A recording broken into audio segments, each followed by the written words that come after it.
Hello and welcome back to my channel. I am using a borrowed voice for this lot of my videos, simply because my mysterious virus, which I now have been informed is long COVID, due to vaccine injury, really puts quite a strain on me in many forms, including my voice. But we will not concentrate on that anymore. We can concentrate on making babies. This is the same baby head we had been working on from the previous videos. I am still concentrating on the front of the head, and at this stage not worrying about the back. I will work on that part later. It is important to keep checking that both sides of the face are equal. A common mistake is to have one eye bigger than the other, or one cheek bigger than the other.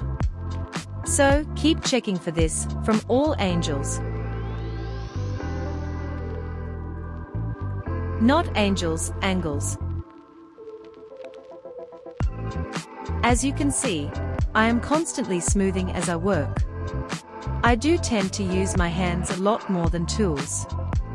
That doesn't apply to all sculptors though, and as long as you get what you are aiming for, it doesn't matter what method you use to get the right results.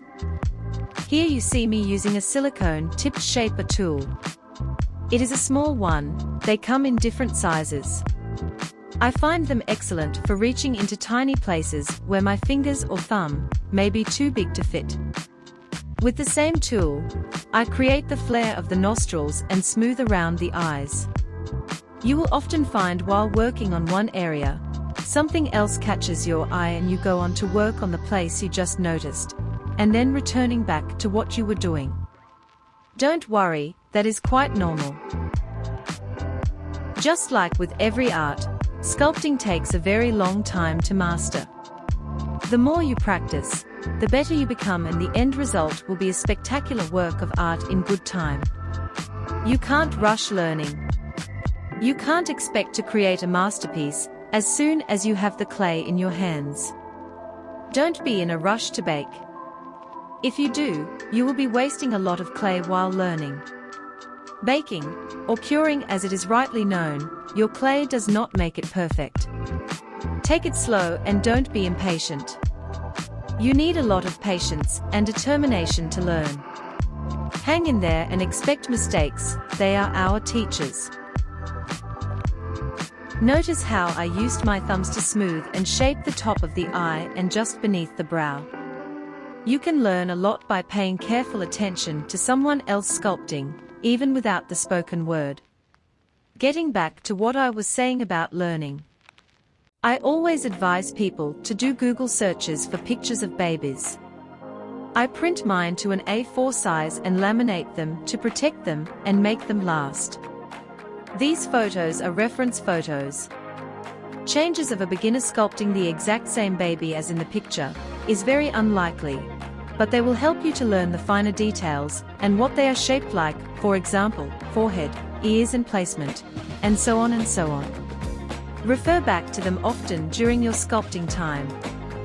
I just noticed the cheeks were not the same size, so I added a very thin pancake piece of clay on the cheek that needed it and smoothed it in.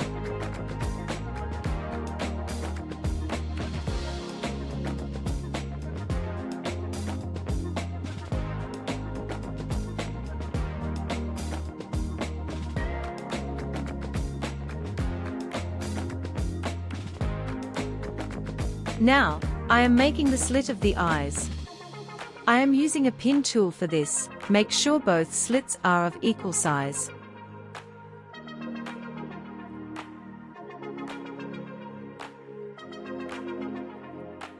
It's just as well I like babies I create to be chubby, because after increasing the size of the smaller cheek, I then noticed the other cheek was smaller. So, I had to add more clay to the other cheek as well.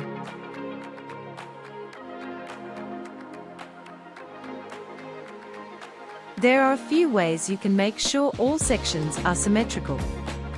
1. Look at the part you are working on, in this case the head, from every angle. 2. Have a small compact mirror handy and hold the head to the mirror, so you can see if all are equal. And 3.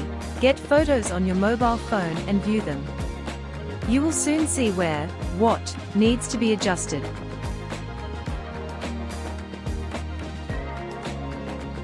Now, while you watch me sculpting, I will take this opportunity to share some things with you. Other than sculpting tips, I have a shop on Etsy where you are able to buy any of my creations. I will leave the link in the comment box below. And will do the same with my shops on Facebook. You are welcome to check them all out.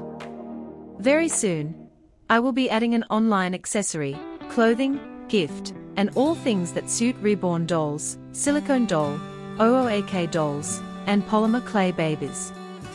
Items for sale will not be created just by me. All creators are welcome to list their items on my online store on my website. There you will find a lot of handmade items for your dolls, a lot not available at any other stores. So, I hope you make the time to drop by and take a look.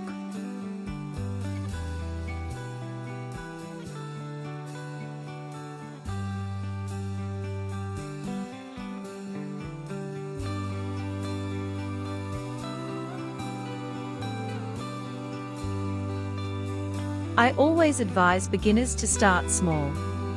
By this, I mean start sculpting small babies, not too small though, say about 8 inches approximately 20 centimeters. You can begin by making a partial clay baby.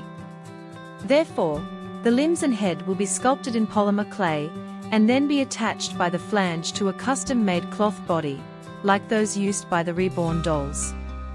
There are plenty of artists that make and sell custom-sized cloth bodies. But if you can't find one, please ask and I shall put you in contact with someone on Facebook.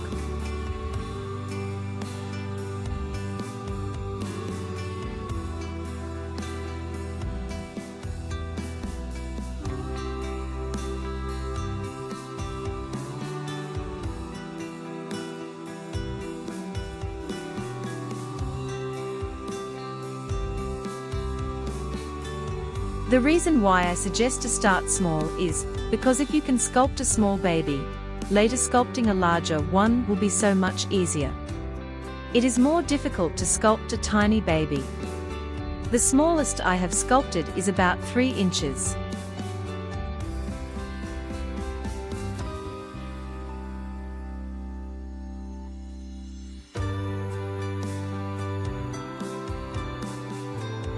Notice how I take my time doing each and every part of my sculpting. You need to take your time when it comes to sculpting. It is not something that can be rushed. And if what you are working on cannot be improved, then I squash the part one I'm working on and start again. I find sculpting to be very relaxing, and possibly it is because of the above reasons.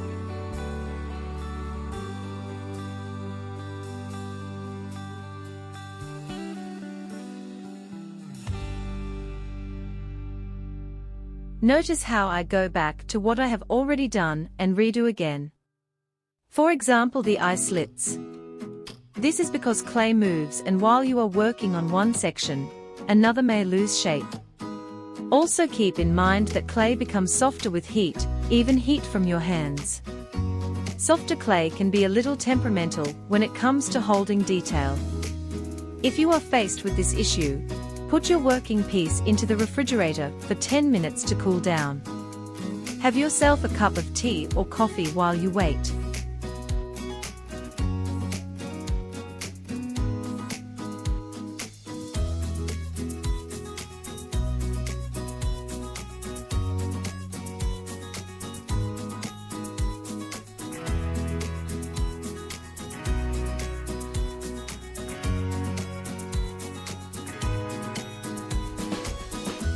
A lot of people think it is easy to make a silicone doll, and that anyone who puts their mind to it will succeed.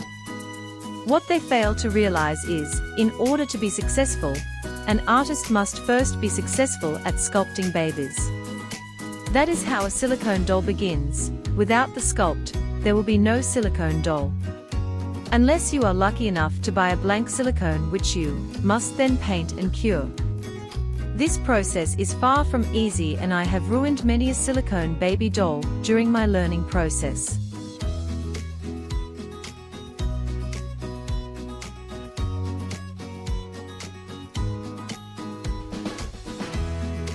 And while on the subject of silicone doll making, I will add that in itself is a whole new art form. The learning process is slow and you need to be kind to yourself while you make mistakes that often cannot be rectified.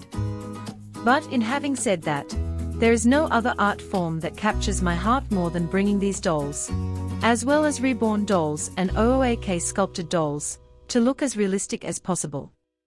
It is a passion I want to share with everyone that shares my passion. Silicone dolls are costly, and rightfully so, as they are expensive to make and take weeks to paint and perfect. I try to keep my prices reasonable as I can, because I feel that everyone should have the pleasure of owning one.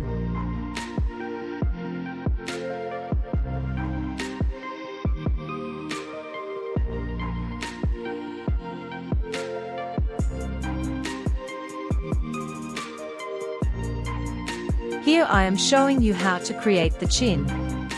I point out the part of the pancake I have made that will be flatter, and will neatly tuck under the bottom lip. Remember, no seam lines must show with any addition of clay anywhere. This includes the chin. Also worth mentioning, when working on cheeks, sometimes they tend to spread a little too wide on the sides. Gently push them in a little now and again.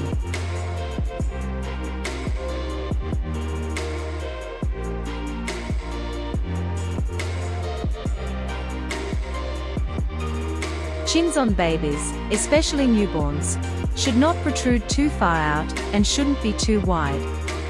Tucked under the bottom lip, keep in mind babies do not have any teeth, so hence, the chin shouldn't extend out too far. We are now reaching the end of part 1 on how to sculpt a baby head. I hope you enjoyed all the tips I have shared with you and gained a little more knowledge, but mostly gained inspiration to give it a go yourself. There are so many different ways of sculpting heads, much depends on what the individual artist prefers. With different methods, you will have different results.